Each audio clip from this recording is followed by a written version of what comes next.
everybody, welcome back to my channel. My name is Becca and today we are going to be discussing 3 signs it is time for you to get rid of that plant. So I know that a lot of us probably, hopefully, have a tendency to hold on to plants and keep giving them tries and rehab them when they need to be rehabbed, and maybe we tend to hold on to things a little bit longer than we should, and this video is going to be your way of deciding whether or not it is time to let go of a plant. So this video is also sponsored by Casetify and we will be talking about them a little bit later. The first sign that it is time to get rid of the plant is if you have rehabbed it over and over, you've done everything you can to help the plant, that is if it's sick or if it's sad or you just don't have the conditions for it, and you have tried your best to give it exactly what it needs and nothing has improved, it's time to let it go. So I have an example for all of these. This one right here is my Anthurium Ace of Spades. It is not exactly the Ace of Spades that I thought it would be. I really like the dark form Ace of Spades, but when I opened this one, I was like, hey, it's an Anthurium. It's an opportunity to try it out. So there was strike one. It wasn't the plant that I thought it would be. So upon arrival, I wasn't super excited about it. However, I have kept it for probably 2, maybe 3 years, 2.5 years. And I'd say that that was 2 to 2.5, whatever years too many. I probably should have just given it away right away because it just wasn't sparking joy. And that's something we'll talk about a little bit later, but it is also very, very picky in comparison to my other Anthurium. So it's sort of like a double doozy. Not only is it more picky than the rest of its kind, but I don't really even like it that much. And so with that being said, this is a plant that I'm going to part with. And I don't know how exactly I'm going to part with this, but maybe I will try to just give it away or something like that. I'm not sure. Probably to somebody local, so don't comment down below asking for it because I'm sorry, but I'm not going to be shipping this plant because I don't think that it would survive shipping. Point is, I have done everything I can to help this plant. It lived in a bag for quite a while, and it was probably the happiest when it was living in a bag, but I cannot, I just personally do not like the idea of my beautiful plants living in a Ziploc bag. Now, if that doesn't bother you, then go for it. Have plants like this. But for me, I just was really over having to pay such special attention to it. And I am aware that it is an Anthurium and Anthurium need a little bit more care. But again, I have other Anthurium that can live in my greenhouse cabinet and also my plant room with no issues, or less issues, let's say. They're all pretty stable right now, but this one specifically has just been giving me issues over and over again. Also within this category, so like a sub bullet point of the bullet point would be if the plant is consistently getting the same or different pests. Now, we know that plants will oftentimes get pests because they're sending off signals that they're like in distress, and the pests can like sense this through spidey senses or something science-y, right?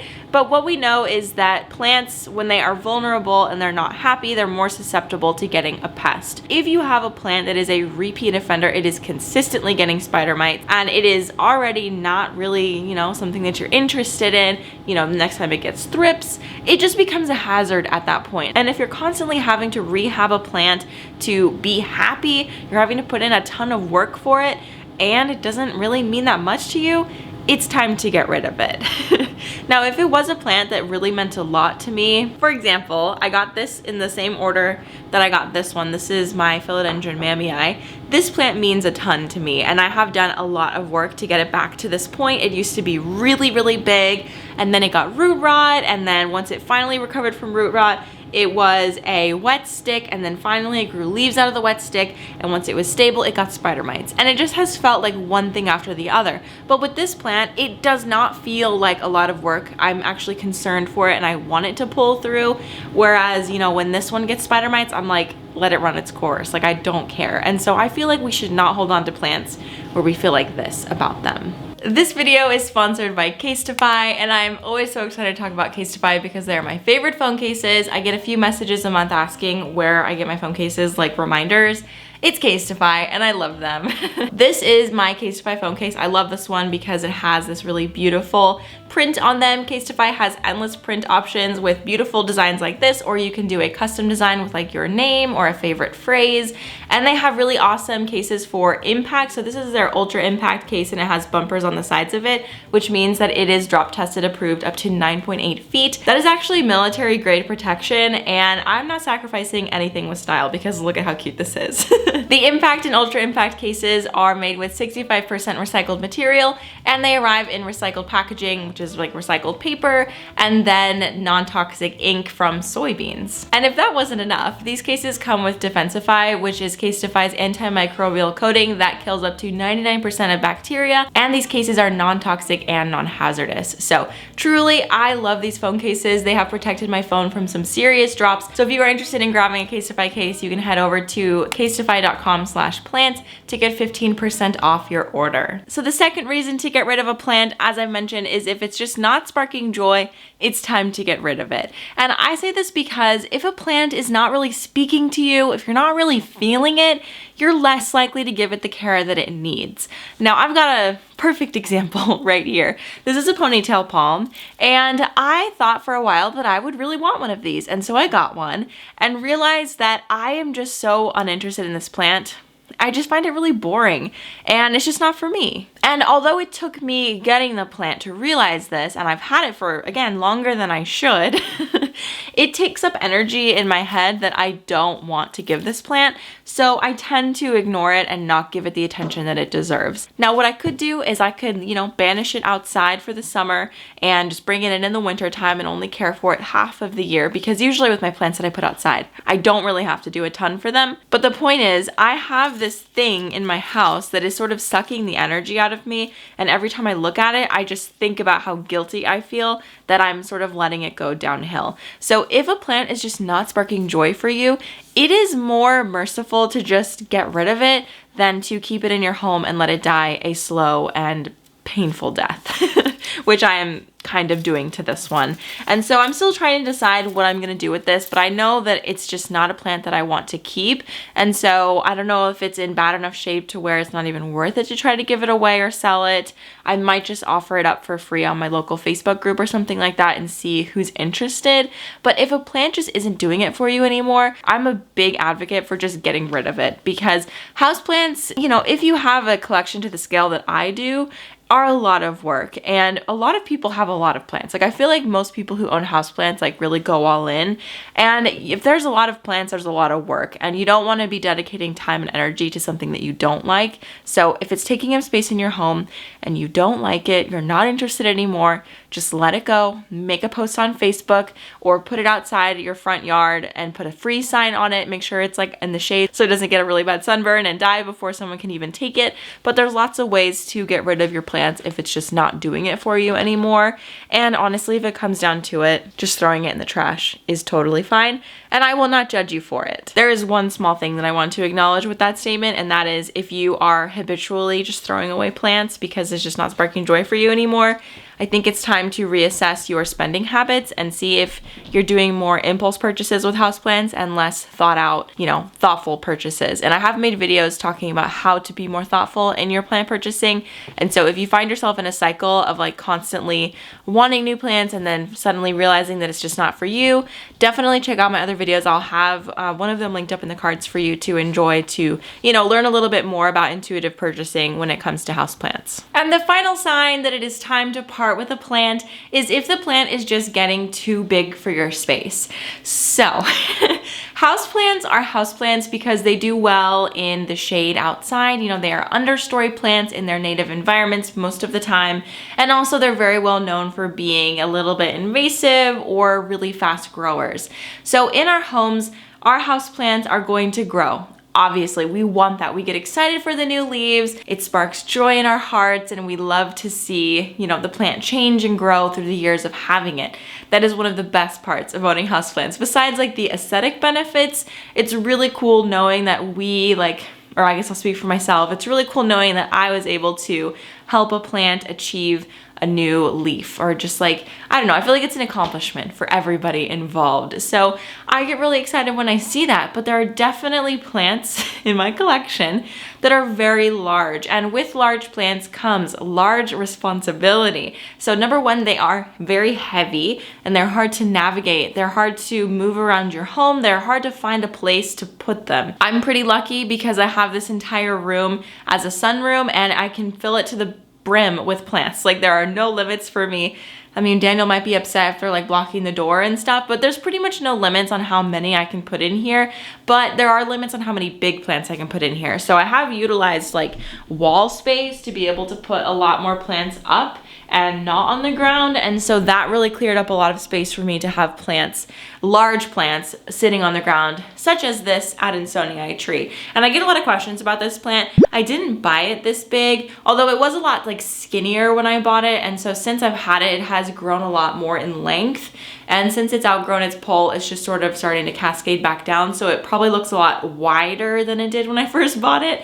But yeah, she is looking really good, but it takes up a lot of space and it is very, very heavy. And you know, you have to have heavy pots for big plants, because if not, the plant matter will be heavier than the pot and then it topples over all the time, which this is a great example of that. So the plant is a lot heavier than the pot it's in. I really would need a ceramic pot if I wanted to even it out well.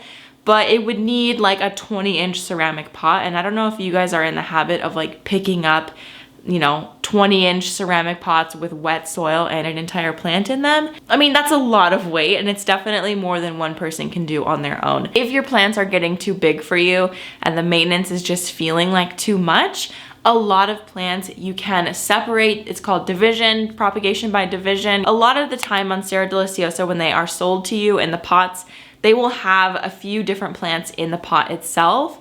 And you can just, you know, get the plant down to its roots and separate out those root systems, or you can just chop off a big piece of it and put it in water and reroot it and give it to somebody else. So if the reason that you're chopping up the plant is because it's getting too big for your space, I would suggest, if you do take cuttings off of it, to give them to somebody else, because, you know, you're already having issues with not having enough space for the plant, and having the plant cut in half and put somewhere else in the house might alleviate that a little bit, but you're just gonna have the problem again in like a year or two when that plant gets to a pretty good size as well. You know, Monstera deliciosa, I feel like, is the main one that gets a little bit too big for people, and they're super prolific and the aerial roots get everywhere. I have a sneeze coming.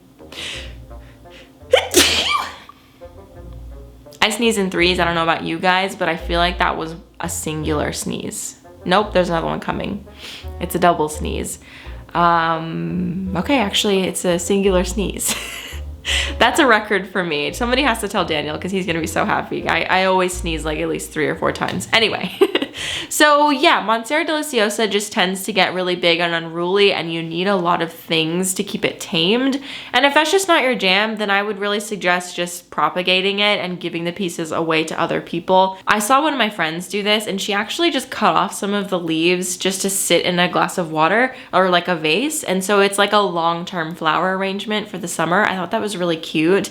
And the plant will definitely regenerate the leaves, especially if it's happy. So just something to think about with your large plants. If it's feeling like too much, you can definitely divide them. You can take cuttings, you can sell the cuttings, or you can give them away to people. But yeah, if you have large plants in your collection, you need to have pretty good muscles or somebody in the home with muscles to lift it, because I'm a huge advocate for taking your plants to a place where you can deeply water the soil. That means like flushing out the soil. So you're putting it like in the sink or in the shower, or bringing it outside, or putting it on a watering system where the water can flow through the pot and into a basin of some sort, so that you're giving the plant plenty of time to flush out the soil. Especially if you're using something like tap water, it's really important to flush the soil so you don't get a lot of mineral buildup in that soil. It's just not good for it long term. So I hope that this video gave you some inspiration to maybe do a little bit of decluttering with your houseplant collection, or just gave you permission to get rid of something that just has not felt like the plant for you. I really appreciate you watching this video, and if you have a friend out there who is like, I don't know, really into houseplants and things might be getting a little out of hand, feel free to send this video to them. I mean, they're gonna get to the outro like right now and be like, so you think I have a problem? So maybe that wasn't the best thing to suggest. But definitely share this with a friend who you think would appreciate it. And I'd love to hear what you think in the comments down below. What are some signs that you take that it's time to let go of a plant? I know that I have a lot of issues with getting rid of plants and like letting them go. Like I have at least 2 plants sitting on my plant wall right now that could probably be thrown away, and I just like, for some reason, I feel attached, and I just need to like remove myself from the situation, because if it was anybody else, I'd be like, dude, get rid of it. If it's not doing it for you, like, why do you even have that plant? Why are you wasting your time and energy? But you know, it's hard. They feel like our children sometimes, so it can be difficult, but definitely know when it's time to get rid of something and know when it's time to keep something. I think that's a really important life lesson just in general. So anyway, thank you so much for watching this video, and I will see you in the next one. Bye!